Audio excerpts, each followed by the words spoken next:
Okay. So the question today is, we've had some conversations in the past about how you get beta readers, and there's even the question of what is a beta reader. So we're going to talk today about how do you get beta readers and what is a beta reader. Diana, welcome to Reality Coaching for Writers. The real stuff. No fluff. And no fluff. Yeah, so it's good to see you. Yeah, so the concept of a beta reader, it actually comes out of kind of out of the software community. There's in the technology industry, there used to be a practice of where before you launched software, product, whatever, an app, you would beta test it. You would test it on real users to get their experience, and then you take that feedback and incorporate that into the software or the app, so that when you actually launch the product, you had much fewer bugs, fewer complaints, things worked across platforms. In the technology industry, that concept seems to have been tossed out the window. Back when I was at IBM, we would beta test stuff sometimes a year before we would roll out. Like a website, for example. I remember at IBM, it would take us sometimes 6 months to release a website because we were beta testing it and getting feedback from users before we finally launched it. And now, I mean, anybody that's ever had an update from Apple, Microsoft, because they send it out, so you need to have this update. Right. That's because something on the back end didn't work. Oh, okay. Because they didn't beta test it. And so these days, technology, they roll things out really quick and don't do a really good job of vetting the software. And so you wind up with all these bugs and holes. And so in the writing industry, we do the same thing, or some authors do, with reading. Because in your experience, you get submissions come to you in the past, and you read them, and then you kind of give your feedback, right? I mean, that's kind of the way, yeah. So that's the role of an agent. So an agent might be considered almost the first real beta reader. I never thought of that, but you're right. Yes. Yeah. How many times did you incorporate, you get feedback to the author and ask them to incorporate changes into the manuscript? Does that happen something often? Often, yes. Mainly, though, it's the proposal where we really go back and forth, and till we get that polished. And then, but definitely in the manuscript as well, I'll catch things and realize there's a plot hole or something. So yes. Yeah, and so critique groups can be considered another way to have kind of beta readers, because you're putting your manuscript out in front of other readers, right? Mm-hmm. Right. But it's a little bit different in a critique group because, in theory, you're not thinking that your product is finished. Right. You're working on it and you're trying to get feedback while you're building the manuscript or the book. So when you get down to actually to needing a series of beta readers, in your mind, you've run this probably by your agent, or at least the concept by your agent or a publisher or somebody. And now you think the book is pretty close to finished. You've run about proofreaders, your content editor, you've done a lot of these things. And now you send it out to the beta readers. That's kind of the stage of a beta reader. It's after you've gone through a content editor, or a proofer, at least one round of proofing. Your agent has seen it, and it's before you finally send the manuscript to the publisher. And then you submit it to the beta readers and get their feedback. It's not that they're going to change the whole story, but really what you're looking for is, does it work for a larger audience, right? Right. Now, Eddie, you've done this with your books, your pirate and chronicle books. So how has that worked? What have you received back from your beta readers that has helped you? Well, in my case, it's a little bit difficult to do for me because of the genre I write in.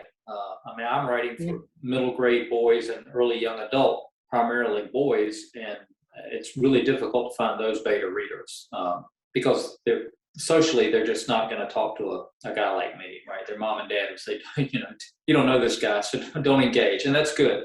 You don't want them, talking to a stranger. I So see what you mean. Yeah. in my case, I have to rely on parents primarily, who are going to recommend the book to their son or daughter to read. And in the case of the Caden Chronicles, where I'm writing mysteries, what I do is I send it to them and I go, these are the flaws that I know I have in my writing. So watch for these things. And because those are things I know I just need to improve on. And I may have, because it's a weakness, I want to know it. If it's not engaged, if it's not working for the reader, I need to know that so we can figure out ways to make it work. The Caden Chronicles, I can send it to individuals who love mysteries, Right. because that's the core message of the book. It is a mystery. And if the mystery doesn't work, if the clues aren't there, if the conclusion of the clues isn't there, if there's a red herring that really isn't a red herring, or it goes off down a rabbit trail and doesn't end, then the beta readers come back and go, yeah, I got lost, right? Good to know. Yeah. Yeah. So that's how I use it for the beta readers on the Caden Chronicles. And then also, is it appropriate for that age group? Because again, I'm an older individual writing for a younger crowd. And sometimes the phrasing, the words, the reactions from the characters in the story might be dated. Right. Yeah. Well, you brought up an interesting point, because so definitely your ideal beta reader is the age that you're targeting your book to, right? Is that how I understand it? Because I can't help but think of what's the famous Underpants sequel for kids? I don't know. The only one I know is SpongeBob. But Yeah, I was thinking of SpongeBob too, but I know when I first read, I determined to read one of those Underpants books because it was selling so well. It was like this phenom. And so I thought, hey, I want to be looking for this type of material when I'm at conferences. If a writer comes to me, this would be great. I couldn't stand the book because it was just so silly and too over the top for me. But the popularity of it shows the readers, that target reader loves it. So I was not a good beta reader for that material. Yeah, so that's actually key to one of the keys, maybe the key to beta readers. You're not one of the differences. This is not a critique group. A critique group can be genres throughout.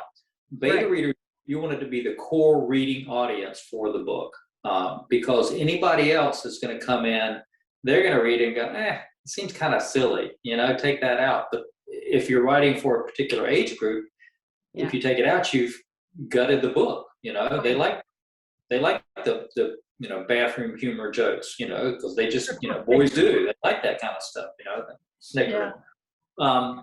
So your beta readers need to be your core genre readers. And if they come back and consistently across the board, and I use, I know in the latest Medium Well Done, for example, for that one, I think I had 8 different beta readers that read it. And if consistently across the board, they all said the same thing in an area or a paragraph or something, then that's something to pay attention to. Because if they're all saying the same thing, then there's an issue that needs to be addressed. If it's 1 or 2, then you may go, well, maybe they didn't get it. But even then, you want to pay attention, because again, it's a spectrum of readers, even in your genre. And if you're losing a few on this end because it was too clever, then you want to fix it so that you don't lose them. You need to make it a little bit easier for them to get the clues.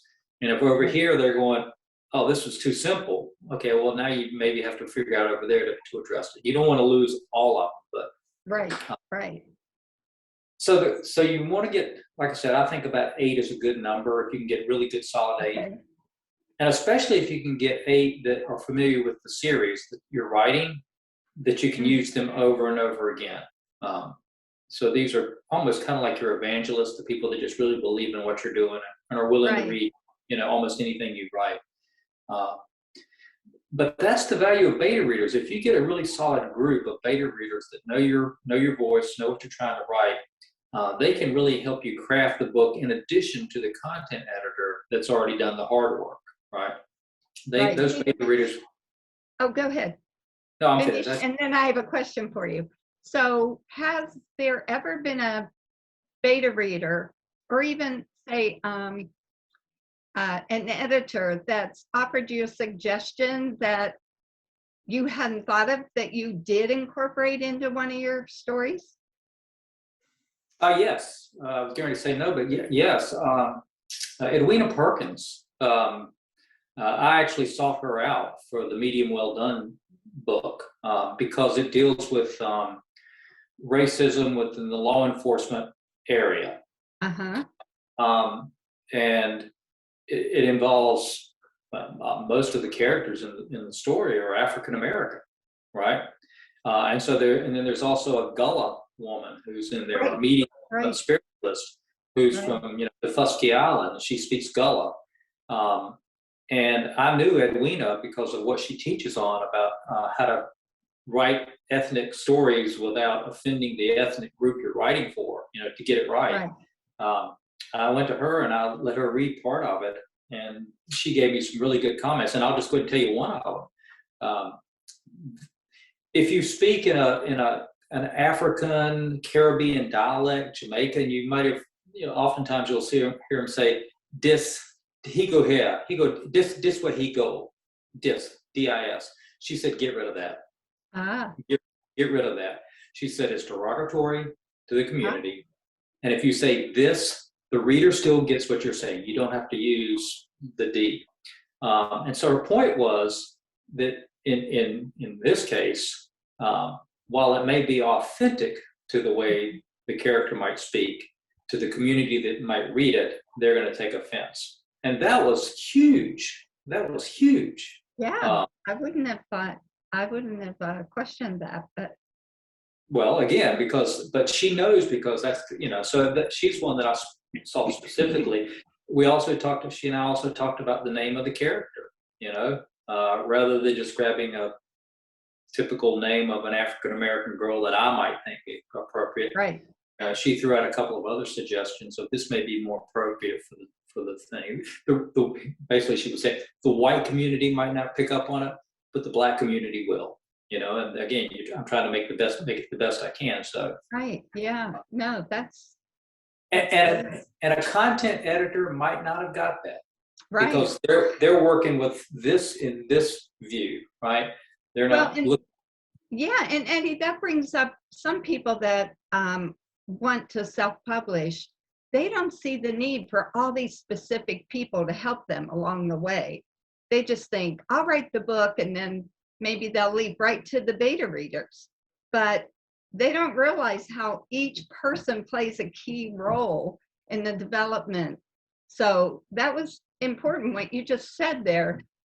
The content editor has a framework and a mindset when they're looking at your material that's very specific.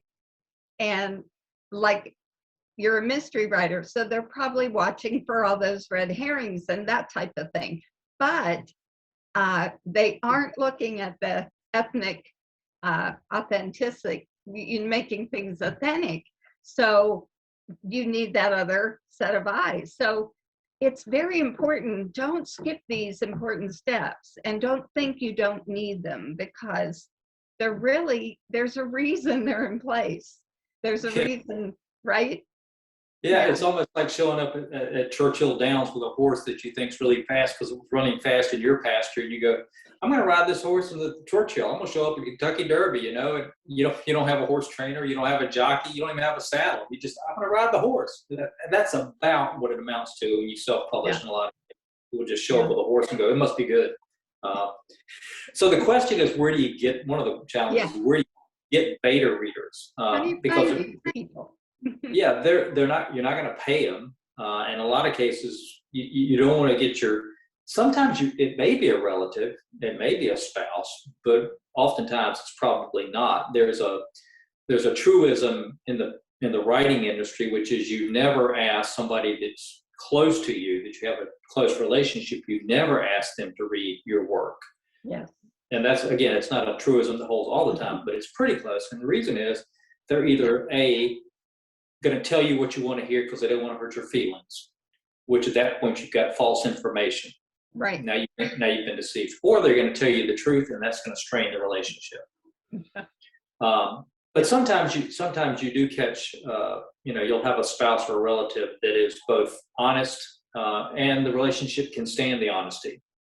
So, and they read in the genre. That's the other thing. They read in the genre. Yeah. I don't let Benny read my work because she doesn't get my humor. She doesn't think I'm funny. So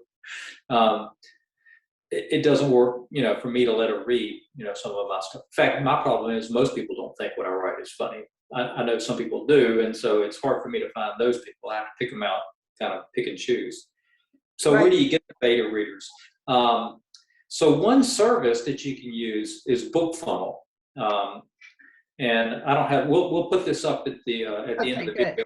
We're going to put these links up on the post, but BookFunnel is a place where you can pay, I think it's probably like $20 a month now to join for a limited time. You can stay in BookFunnel if you want to, but BookFunnel allows you to upload your ebook file before release, so that you can send it out to beta readers. They can read the ebook version and give you feedback. You get their email addresses so you can contact them and say, what did you think of the book, or they can contact you. So wait, I want you to clarify that. So BookFunnel's service is being able to get it in a digital file for you. It's not. They're not going to be the beta readers. It's in a digital file. You upload the digital file to BookFunnel, and then they distribute it or make it available for readers, advanced review copy readers, to pick and go, I want to read that one. Oh, okay. Or if you've got a list of people, readers or that have read your works in the past, and you want to let them read an advanced review copy, you put it up in BookFunnel, load those names into the list, and then hit submit, and the book, all of those readers would get a notification the book is available. They can click on it and go download the ebook version and read it in advance, and then give you feedback. So I have a question. Is it safe? Is it, does it go out to the world at large, or just the people that have just the paid for this subscription? Yeah, it's a locked down service, and that's why I recommend it, because you're not sending a PDF, an EPUB file out across the email where it can be sniffed, lifted, and stolen. Right. Which happens all the time, sadly. Yes. Well, that's usually what happens is you need beta readers. Well, how are they going to get the copy? You have to email it, and then somebody sniffs it. Next thing you know, it's going to be up on a pirate site somewhere. So no, it's their service is locked down, and it's pretty good for that. Good. Now, you said email, so you're still using email to get it to them. You're uploading. You're going to their server. You're going to their server and uploading the files, just like you would in KDP, Ingram Spark, someplace like that. Okay. It's still sitting in on their server, and it's in their database. So if their database and servers get hacked, but it's much more protected. It's much more protected than walking around with nothing, just handing it out. No, that's great. That's good. I'm playing devil's advocate here, so you can reassure us. Yeah, the final comment I'll say on that is all electronic product is going to be stolen. That's just the reality. Whether it's a movie, a song, software, or a book, the pirates will get it. So just understand that and live with it and move on. And live with that. Yeah. Yeah. The other places that I found was really good. In fact, I think for the medium well done, I think I actually found a few readers from the Blue Ridge Readers Connection, which is different than the Blue Ridge Writers Conference. The two are connected, but it's a different service. Edie Melson and Heather and several others launched this about a year ago. So it's the Blue Ridge Readers Connection, and again, we'll put the link on the post. But you join the connection for a small fee. It's a small annual fee, and when you have a book coming out, they've actually got categories of genres that have readers that offer advanced review readers. And Oh, so that's you, great. yeah, and so you just put a Yeah. submission out there and go, I'm looking for, a reader of middle grade fiction with a mystery, and someone will come back and go, that sounds interesting. I'd like to do that, and you pick up a few that way. Um, and because it's from Blue Ridge, you figure these people are probably pretty sharp, so Right. that's a really good service. That's great. Your critique group, you may find some readers in critique groups, but again, you only need about 8 that are in the genre. So if there's work involved, but once you get that core group, you can use them over and over again. I have a question. Go ahead. Oh, no. So, and tell me, I want to ask the question now, and you might want to save it for later, but would these beta readers often, do they transfer over and become your launch team? Well, launch team, Some of them? they might become the launch team, but a lot of them, they're only interested in the reading. So when you Okay. say launch, they may not want to take an active role in actually promoting the book because they're busy doing other things. Right. Okay. They're just the readers. What they might be, though, is your very first reviewers on Amazon, Book Reads, Right. Yeah. BookBub, places like that, because they've already read it and they know whether it's a good story or not. And that's one of the advantages of BookFunnel, is you've got a built-in review team already in place. If they've read it and they like it, then as soon as the book releases, as soon as its reviews are available on Amazon, they can go there and start posting the reviews. I got an advanced review copy. I read it. Here it is. That's great. So that's they and Blue Ridge, the Readers Connection. Those are 2 ways that you get reviewers in advance. Now, having said all that, I'm testing something completely new this week. Well, maybe next week, I guess. Really, I am re-releasing Bahama Breeze. Yes. Yay. the book that connected you and I together. Right. And I'm re-releasing it, I think it's like the 1st of July, as an advanced review copy on Amazon. Oh. So at the front of the book, it lists the title page, and it tells the reader, this is an advanced review copy.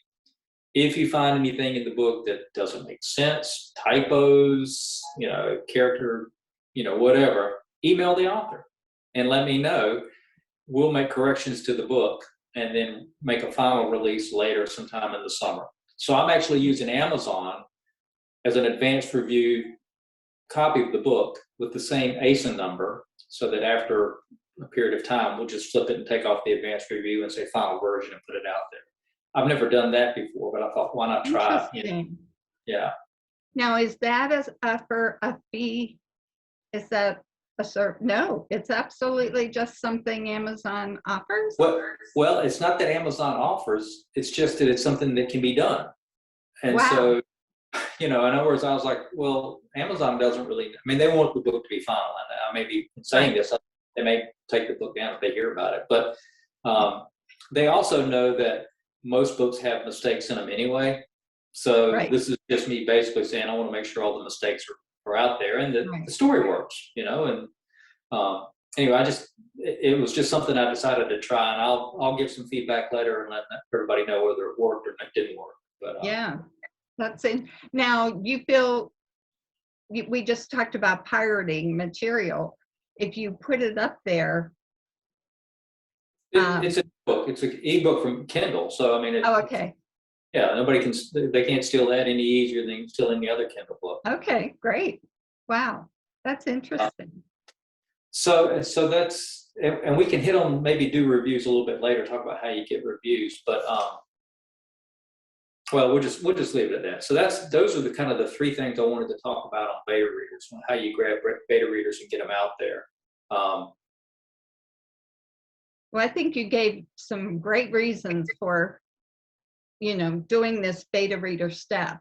I would imagine, now we know right now you're self-publishing your material, correct, Eddie? Well, yeah, the Bahama Breeze was published by a traditional publisher, and I got the rights back. Right. So how would beta readers play a role with traditional publishers? You have to get permission from the publisher to get the PDF, and a lot of them are usually happy to do this. They'll send a watermark PDF. Right. And again, a watermark, if you know the technology, you can break the watermark and take it off. But most people don't know how to do that, and they're not going to go to the effort to do it. They're just going to read the story. Right. So the publisher will typically send a watermark version out. Sometimes you can get them to participate in BookFunnel, where the publisher will upload the file. When we were running LPC, that's what I did. I would load the book into BookFunnel for the author, and then the author would give me the list of beta readers they wanted it to go to. We load it in and send it to them. So we did that. And a lot of publishers, especially small publishers, will do that now with BookFunnel and other services like that. Well, I can see why it would be beneficial, because they're going to catch the mistakes that have slipped through the other process, and you really want to put you want to put out an excellent product that's mistake-free if possible. I'm always amazed when I read a large publisher, New York Times best-selling author, and I find several mistakes all throughout. And I know it just means they rushed the process. They had a deadline, they rushed it through, and they didn't have time to go through some of these steps. But it's glaring to me, but the average reader might skip right over it. Yeah, I think with Bahama Breeze and most of the middle grade fiction and even the pirate stories, I'm aimed for around a 40,000 word count for the stories. And if I do my math right, I think 99.9% perfection would mean there are 40 typos. Really? Well, I don't have my calculator, but let me see. If you take yeah, you're right. 40,000 words. Whoa. Yeah.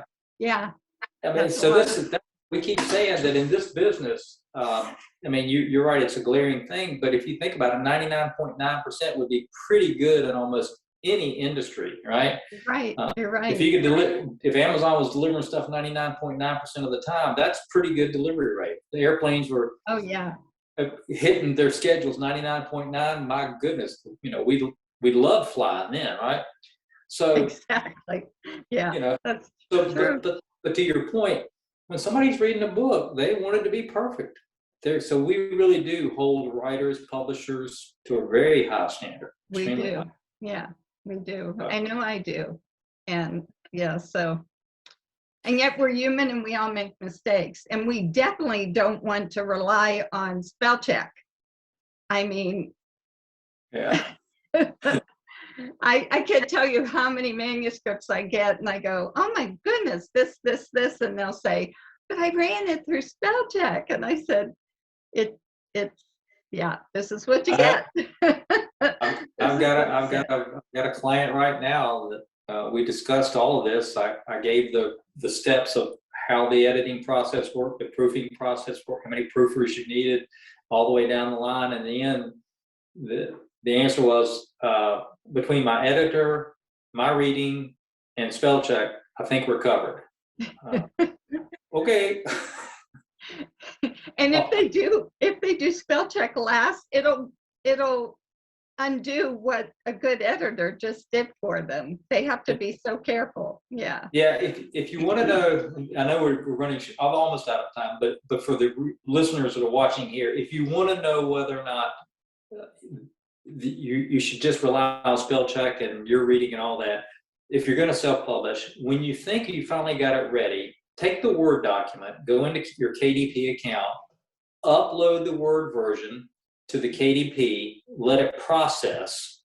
So in other words, save it out as draft, don't publish it, just save it out as draft, wait an hour, come back in and look at the title again in the content area where you're uploading the cover and the Word document and all that, and see if there are any typos, because Amazon KDP runs a quality control on it. And if there are words that are spelled that don't look right, like I write pirate lingo, so there's a lot of stuff that, they go, that's a weird word, R, that R always comes back.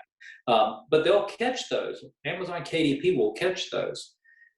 Well, if you find that you've really got typos, these are legit typos, there's your sign.